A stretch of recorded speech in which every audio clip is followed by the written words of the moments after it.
This is Ridge Monster Podcast 79 with... Ellie Gilbert. Rachel and Sophie Tandy. Okay, so if you could just sort of quickly say what your positions are in the Hartpury team and sort of what your main roles are and stuff. So I play hooker, but sometimes play prop when they need me to, which is sort of just obviously throwing in the line out and then centre with the scrum. I play centre, so I can play inside or outside centre, so in the backs. I'm very similar to Rach. I can play the centres, but I also play on the wing as well. So again, kind of a bit versatile in the back line. Okay, so with the international squad, any sort of in that or trying for that or? Yeah, so we've all been involved with England under-20s At some point in previous years, and then just sort of the way it works within the Women's Premiership is there's no sort of trials or time kind of that you can go to. It's more a case of your performance based in the league and whether or not you're going to get invited into that international squad, which I feel like most Premiership players will be saying the same in terms of we're always trying to do our best and see where that can take us. So yeah, we're very lucky in our squad how we have actually a lot of we've got a good span of players actually. We've got Welsh internationals, we've got Irish, a lot of English as well, and Scottish. Yeah, so we've done pretty well with international. And Americans actually. Oh yeah, Americans. Yeah, of course. The new additions. It's not always about 15s either. Tandy, you had a good spin at the old sevens, didn't you? So I've been capped for sevens, then Tat as well. Yeah. Tatiana Hurd just been capped for sevens. yeah, we've got Alicia Maud at the moment. Who's involved with sevens. She's just come back from a pretty good series away. So very talented. Okay, the Premiership, how are you doing in that?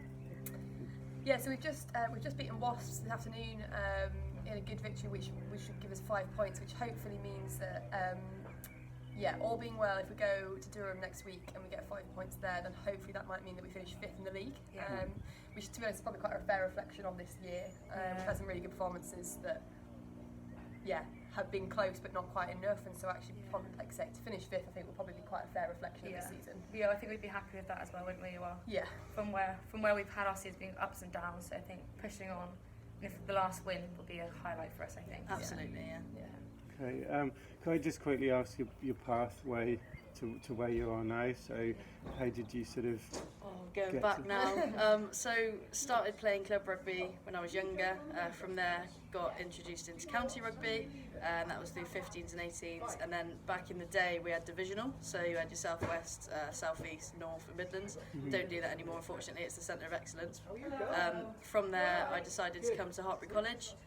So stayed here, did the ACE programme in Hartpury College, stayed on for university, second year of college, first couple of years of university involved in the England under-20s, and then just a Gloucester girl from there really, stuck around for the Prem stuff. So what was it that first hooked you into rugby? my big brother played rugby, and I was that annoying little sibling that thought, well, if he's doing it, then I want to do it. And then after that, it was mostly my mum and my dad just being really, really supportive and pushing me and driving me wherever I needed to be and getting me the kit that I needed and whatnot. So they were mainly the reason that I kept on with it. Yeah, fairly similar. I started at the age of 6 at a little rugby club in North Yorkshire called Malton and Norton, and a very big rugby playing family.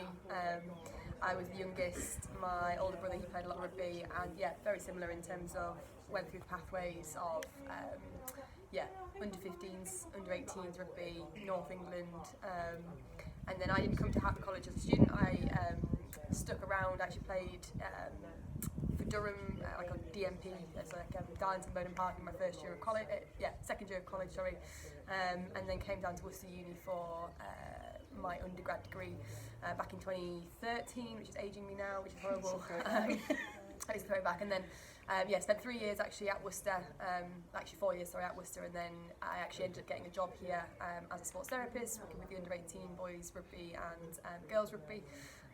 And so as part of that job, I kind of came and started playing my rugby here sort of 4 or 5 years ago now, and again just haven't left because No one ever does. It's pretty difficult to leave it. Yeah, it is like this, isn't it? So. Yeah, it is. So my story is, I guess, quite similar to the rest of the girls. Started playing at school, secondary school. My PE teacher pushed me into playing rugby. I originally was playing cricket, netball, every kind of sport, and then I found rugby and I stuck with rugby. Played for county, again went to the South East, which is now Centre of Excellence. got through there, got to England 20s, kind of picked up England 7s actually, and that's where I found my way here to play for Gloucester at the university. 5 years later, I'm still here. You know what? I still remember the day that you walked in the sports academy going for a tour with Susie Appleby when she was our coach, and you going, "That's Sophie Tandy, I know who that is." Thank you. So yeah. Okay. Where's your main sort of target? Where do you want to sort of all be as a team? Have you got sort of, just apart from winning the league, is there, you have your personal goals as well? Yeah. So I for think each as of you- a team, we want to be a top 4 team. I think we always say that all the time. Yeah. We want to be pushing for the best. You know, we said earlier, well, if we come top 5, that'd be great. But realistically, I think as a squad, that's not what we want. It's not where we want to I be. think We want to be realistically pushing we can top push 4. for top 4, yeah. And that will be our goal for next year as we go through. Obviously, World Cup's happening. We'll have our cup games, and then obviously we'll go into our Premiership. So top 4 will be our massive push for next season. Is it more of a, because I spoke to Lewis Moody, and I can't remember what he said, but yeah, I think it's more about, would you prefer to sort of do a better team performance and have a worse personal performance, or what's your kind of perfect? Well, I think it's, for us, we play a team sport and it's all about the team, isn't it? Yeah, Like, 100%, yeah. I personally would much rather the team have a great game than me have a great game. Like at the end of the day, for us, it's about winning. It's about having that good performance, rather than that individual kind of aspect. And I like to think that's what everyone kind of feels. Yeah, I think coming from that good team performance is where your international coaches actually pick out people and say, actually, it was a really, really good team performance. Where did that stem from? Well, that player had a fantastic game. Yeah. Even if you don't think you've had a great game yourself, that is sort of where we grow as a club, and it brings us closer together as a team and everything like that. So 100% team performance all the way. Yeah. I think you can see that in quite a few of probably our best games we've had this year is actually that when the kind of coaches come together and the team comes together to go sort of, you know, who was probably a man of the match. There's been some really like difficult decisions because actually when collectively when good people are having good games, then actually the whole team performs really well, and that's probably what motivates us more than just personal performances, because you can have as you said, a dreadful, the team can have like a really poor performance, but actually you can have a great game, but that doesn't really mean much. It doesn't mean anything. Exactly. Have you had any of you kind of bad injuries apart from? Yeah. Well, where do we even begin? Well, you're injured at the moment, aren't you? So probably one of my worst ever one was I ruptured my PCL. That was a couple of years ago. Currently injuring my hamstring, but that's nothing compared to kind of what I have been through. Yeah. I guess I've had all sorts. I mean, I think I'm 27 and I think I've had 5 operations, which is probably not great stats, but probably my worst one. I was carrying a dislocated shoulder that just kept slipping around for most of the season, and the plan was to get it operated in the off season, and then last game of the season I ruptured my ACL, which was not part of the plan. And so I had a pretty tough sort of 18 months or so to slog away at 2 post-op joints. But yeah, it's injuries part of it. We play contact sport, and it's part and parcel that we do it. I had 3 weeks this year where I had back-to-back facial lacerations, which people often ask me then. They said, why'd you play? And I sort of said, well, if I was going to stop playing rugby because of a few holes in my face, I should have stopped a long time ago. Exactly. I shouldn't have picked this sport. But I think injuries are obviously always a part and parcel of a contact sport. Ask any sort of boxer, kick fighter, or anything like that. But it's just, you love the sports, you play no matter what. And to be honest, I'm not bothered about injuries at all because of the fantastic medical setup that we have up here. We've got fantastic medical staff, we've got fantastic facilities, and thanks to the backing of Hartpury here, actually, we do really well in terms of our return to play and recovery and stuff like that. So it's never something that I'm really worried about. If you pick up an injury, you pick up an injury, but it's all part of the sport, isn't it? Yeah, definitely. Your nutrition and stuff, how important is that? Yeah, I think in the years it's become more of a forefront for us. 100%. As Gloucester Hartpury's growing, we've had several nutritionists come in and work with us, and recovery, what to eat on certain days, and I think that's been really beneficial. And like I just said, the higher you get in your rugby, the more important and focused there actually is on it. And like even going into our changing rooms now, we've got energy gels, we've got certain drinks on our seats, and just little things like that kind of change the game to help us to become the best players. I think it's really important. Yeah, I think it's just been, like I say, echoing that, a shift.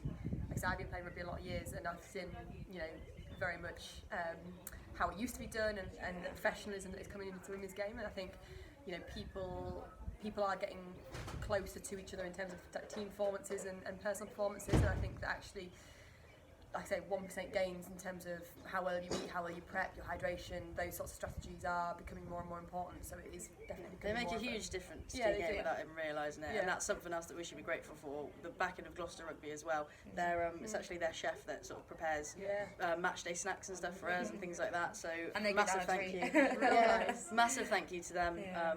So yeah, it's something that a lot of people struggle with, nutrition, but it's one of those things where you just need to be responsible for yourself really, and that, you know, you can get as much advice and as much your tips, tricks, meal ideas and stuff like that, but at the end of the day you're the one making those decisions. So Yeah.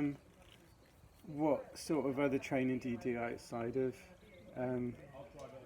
the rugby? Is it a lot of gym work and Yeah, stuff? A lot of yeah, lessons, so, so, yeah. so it's. I mean, it's pretty much it's the same thing for us. If I'm honest, I treat rugby as gym as well in terms of, you know, we come here. So our training days are Mondays, Tuesdays, Thursdays, and there's gym to be done on all 3 of those days. Additionally to our rugby, obviously, you know, they get tapered through the season, and when we're having kind of you know, breaks in season for Six Nations, etc., you know, they look slightly different. But again, crediting the staff that we've got here and the facilities that we've got here, it's you know, it's top drawer really in terms of the quality of care and preparation that we're put through. But it's you know, for us backs, you know, we also have lots of speed sessions that are also incorporated into our training. We wear GPS systems, you know, training and for games, and that kind of helps with managing our load and meterage that we're doing, and monitoring performance. yeah, as well. exactly, yeah, yeah, exactly, yeah. and you know, it's And we do loads of conditioning sessions as well. Like, so you said we train Monday, Tuesday, Thursday, but actually on a Wednesday Yeah. you can pick up additional a bit of sweat conditioning club. sessions. Yeah, so yeah, Do so like we're always constantly going, aren't we? Really? Yeah. Do you do a lot of power work? So as in, you know, squats and all that kind of Yeah. thing? Yeah, 100%. Yeah, because I was Sophie Capewell. She's a valid cyclist, sprint Yeah. cyclist, and she's the amount she can squat is incredible. Yeah. So Well, we've it's got kind of- some really Cecilia. She's 18 and she's probably one of the strongest girls in our team. Yeah, So she's very just strong. ridiculous. She Yeah. shifts a lot of.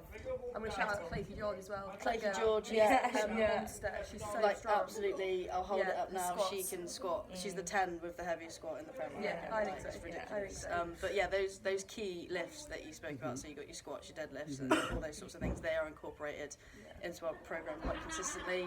Not only because of how good they are, but they're also really good injury prevention lifts as well.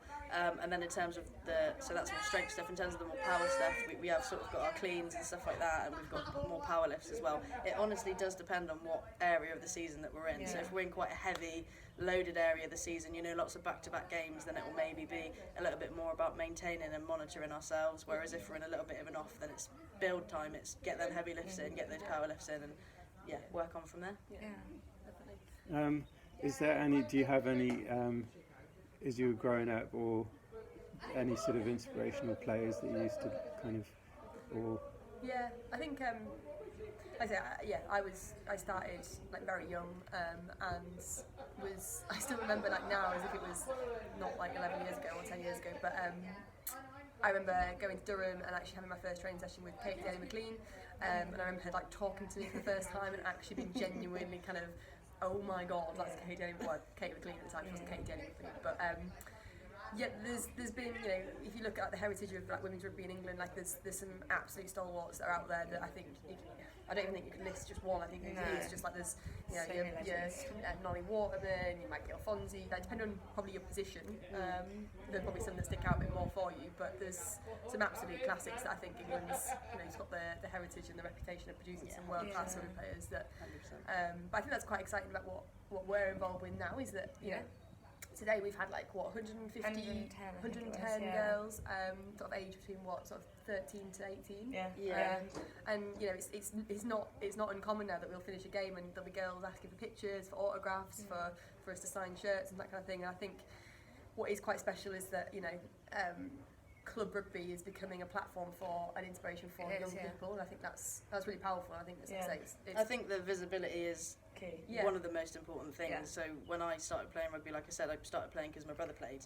When we watched rugby on the TV, it was the men playing, and when we used to go down to the local rugby club, it was the boys, and then it was the under 16s, it was the Colts, it was the men, and there wasn't really anything to do with women's rugby.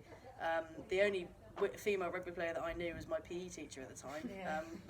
I didn't know anything about it, but it wasn't until sort of a couple of years later when we were leading up to the sort of the World Cup and stuff like that, and it became massive. And I think visibility is key. Like Lundy said, a couple of seasons ago, you wouldn't have 110 girls coming for a training session with some of the players that aren't playing that day, and then screaming on the sidelines. I think that was the longest tunnel. longest guard of honour I've ever been Yeah, involved the in. longest. It's absolutely amazing to see, and it again, I don't know if it's just because of the hype after the Women's Six Nations being as ridiculously successful as it was, but it's amazing to see, and I think that I would have gotten into women's rugby a lot earlier had I have been able to see that. So seeing so many of the little ones today, it was just absolutely amazing, because it's cool, something that I never had that I would have loved. So yeah. And just generally seeing how excited they were. Like, Yeah. I was taking them around tours of our facilities, and they were just like loving, and like, oh my god, this is like, you know, there's no amazing. one. Yeah. And like, it's like, yeah, I know, like, this So is cool. where you could be in a couple of years' time. Yeah.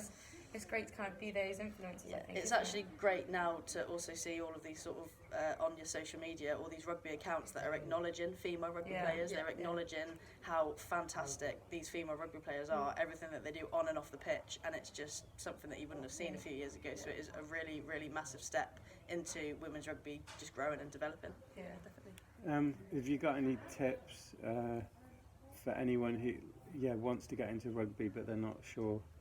Yeah, Sort of- I think you know, we spoke to those girls earlier, had a bit of a Q&A, and they asked exactly the same question. It's just for me, I say, if you want to get started, join the school team, join find a club, and just start playing, and then from there, if your aim is just have fun, great, keep going with it. If you want to really push yourself and get to those highest levels, you've got to work hard. It doesn't come easy to anyone.